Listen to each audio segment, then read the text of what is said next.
Bismillahirrahmanirrahim. Assalamualaikum warahmatullahi wabarakatuh. Selamat siang menjelang sore teman-teman.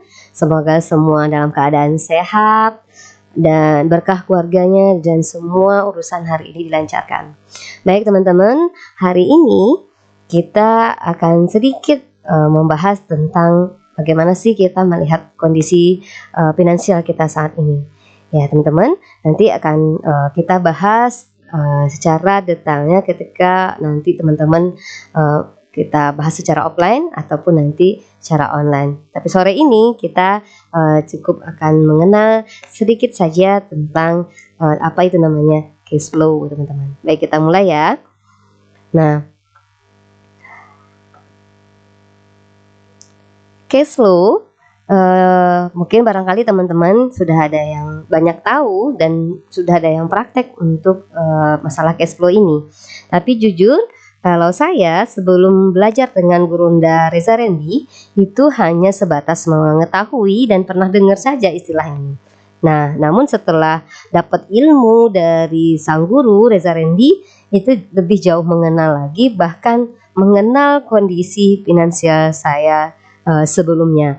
Tentu sungguh memprihatinkan teman-teman, dan saya tersadar bahwa selama ini saya tidak mengelola finansial dengan baik, makanya kondisi finansial yang good sulit saya dapatkan ya teman-teman ya. Baik, kita mulai teman-teman. Hari ini sharing-sharingnya ringan sedikit karena emang sudah mau menjelang asar teman-teman ya. Oke. Teman-teman, apa yang teman-teman akan dapatkan ketika mau belajar tentang cash flow ini? Yang pertama, teman-teman akan mengenal apa itu cash flow ya kan. Kemudian akan mengetahui sumber problem finansial teman-teman ya. Ketika kita sedang mempelajari nanti mengenal cash flow ini, kemudian kita akan mengolahnya atau mengatur, dan kemudian di situ kita akan tahu bahwa sumber finansial kita selama ini di mana. Dengan begitu, kita akan berusaha untuk fokus betul-betul mengolahnya dengan baik sehingga nanti hidup kita akan berbahagia dan bermanfaat teman-teman ya. Sehingga kita punya lebih banyak waktu untuk bersama keluarga, bukan hanya sekedar kerja keras yang tiada berbekas gitu ya. Nah, kita akan lihat apakah ini yang dialami oleh teman-teman atau memang di sekeliling kita saat ini. Nah, ini dia ya. Penghasilan dari bekerja hanya dapat memenuhi kebutuhan harian. Ini barangkali saya nih teman-teman ya. Dan apa yang didapatkan itu cukup untuk memenuhi harian saja kayaknya ya. Kemudian yang kedua, penghasilan dari bekerja minus setiap bulannya sehingga mengambil pinjaman. Nah, barangkali kita sering melihat kondisi ini. Banyak di antara sahabat-sahabat kita yang setiap bulannya minjam dari satu tempat, kemudian di tempat yang lain ditutup dan sebagainya. Nah, faktanya memang kondisi mereka memang lagi tidak punya gitu. Karena kenapa? Karena memang bukan berarti Allah tidak memberikan kecukupan. Ini didasarkan pada kemungkinan tidak adanya pengelolaan finansial yang baik.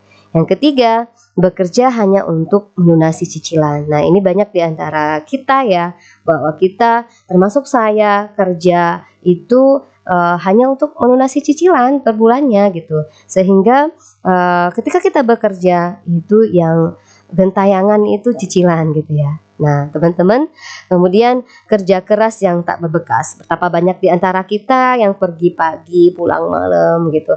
Bahkan kadang hari libur gitu diporsir untuk bekerja. Dan pada akhirnya semua kerja keras dikerahkan tetapi tidak berbekas sama sekali gitu ya. Nah, ini kondisi kita saat ini teman-teman. Nah, baik, kita akan mengenal cash flow ini. Sebelumnya kita akan lihat tayangan berikut ini teman-teman, tentang kondisi kita hari ini yang senantiasa katanya untuk menghidupi atau membahagiakan keluarga dengan bekerja, tapi lupa bahwa kita sudah menghabiskan usia kita hanya kepada hal-hal yang seharusnya tidak kita lalui dengan begitu menderita gitu ya.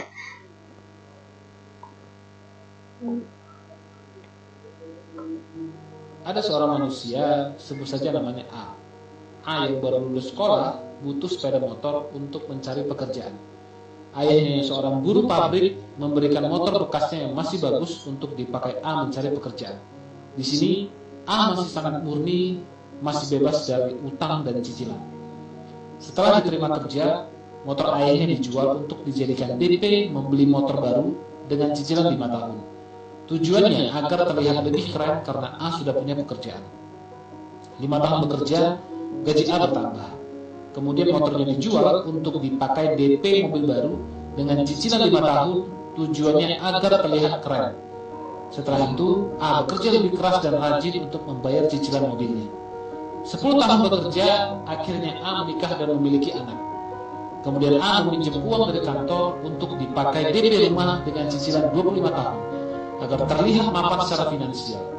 Setelah itu, A bekerja makin keras dan lembur sampai tengah malam setiap harinya untuk membayar cicilan rumah dan membeli perabot untuk mengisi rumahnya yang kosong.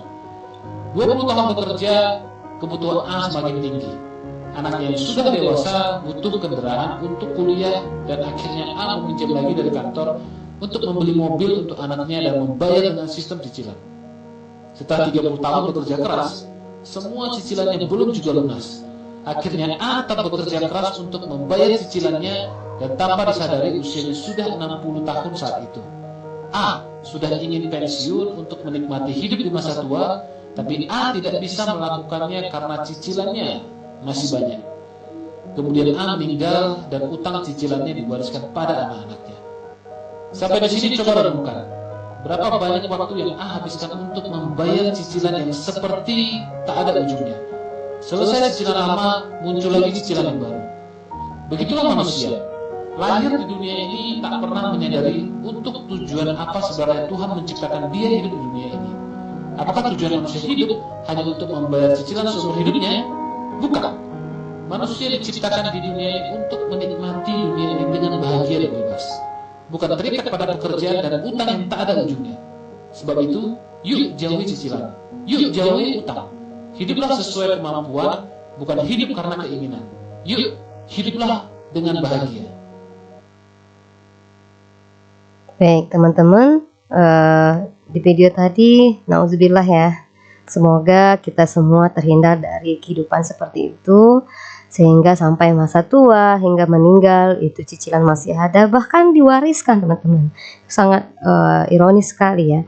Pada saat itu, mulai sekarang kita harus melek atau menyadari betul kondisi finansial kita sekarang, harus betul-betul serius kita kelola sehingga kita tidak mewariskan hutang, kita bisa menikmati hari tua kita dengan bahagia tanpa adanya hutang dan cicilan ya.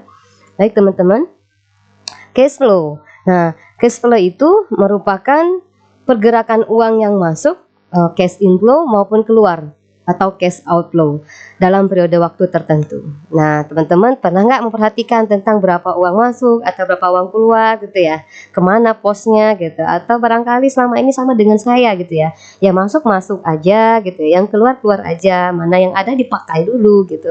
Ternyata nggak begitu ilmunya teman-teman. Kita harus bisa memanagenya sehingga yang masuk itu jelas dan keluar itu nanti jelas perhitungannya. Ya, teman-teman. Barang siapa yang hari ini lebih baik dari hari kemarin, maka ia adalah orang yang beruntung teman-teman ya, semoga kita masuk dalamnya. Nah, barang siapa hari ini sama dengan hari kemarin, maka ia adalah orang yang merugi. Semoga kita tidak masuk dalam hal ini. Kemudian, dan barang siapa hari ini lebih buruk dari hari kemarin, maka ia adalah orang yang terlaknat. Nauzubillah teman-teman. Nah, ini merupakan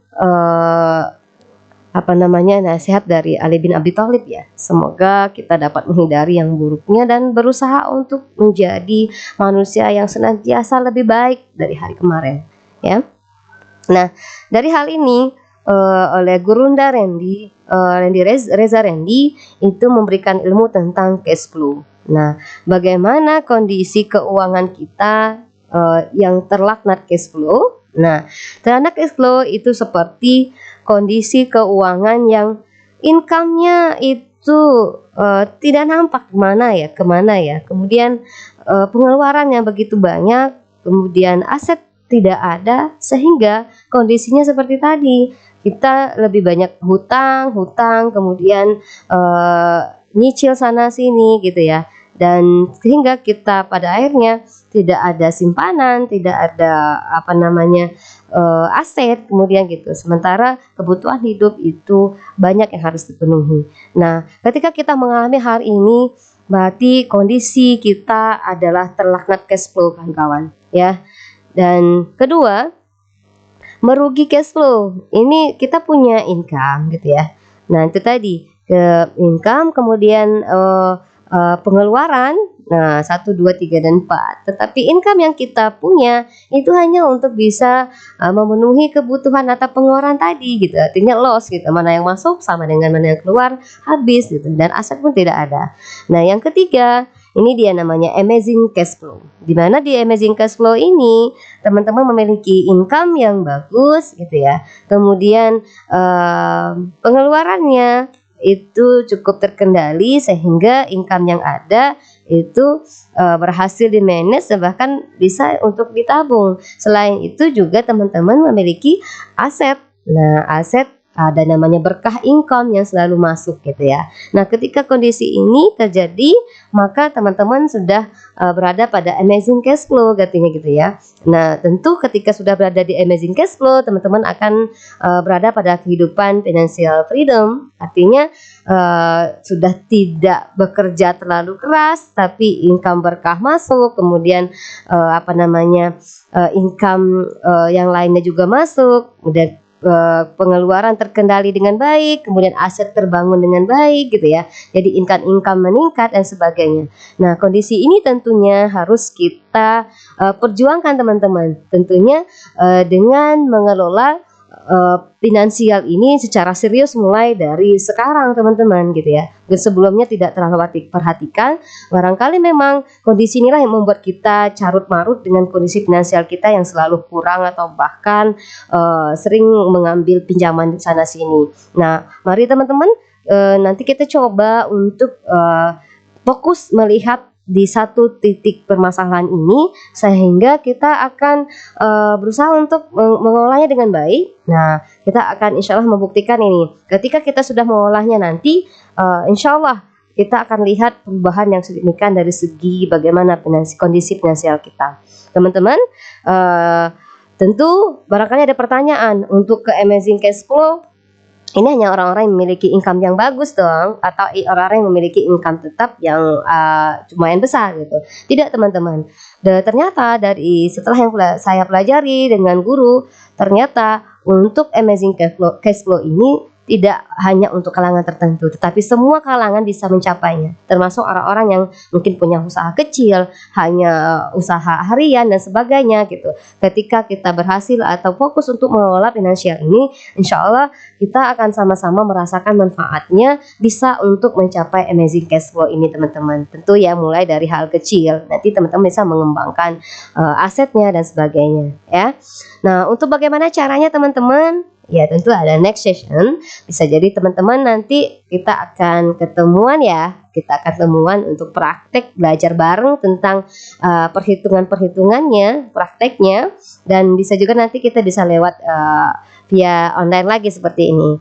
Nah, oleh sebab itu teman-teman mulai sekarang ayo back to cash flow kita masing-masing. Bagaimana kondisinya saat ini? Dan kita melihat bahwa adakah masalah saya berasal dari sini ya. Nah, yang selama ini tidak menjadi perhatian kita serius tentang masalah cash flow kita masing-masing ya teman-teman ya.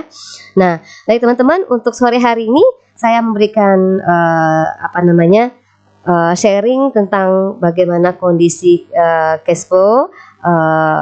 Kita mengenal saja kondisi-kondisinya. Untuk praktek bagaimana pengolahannya kita akan lanjutkan di next session teman-teman. Terima kasih untuk sharing hari ini. Semoga teman-teman dimudahkan dalam setiap urusannya. Sehat selalu ya. Terima kasih. Assalamualaikum warahmatullahi wabarakatuh.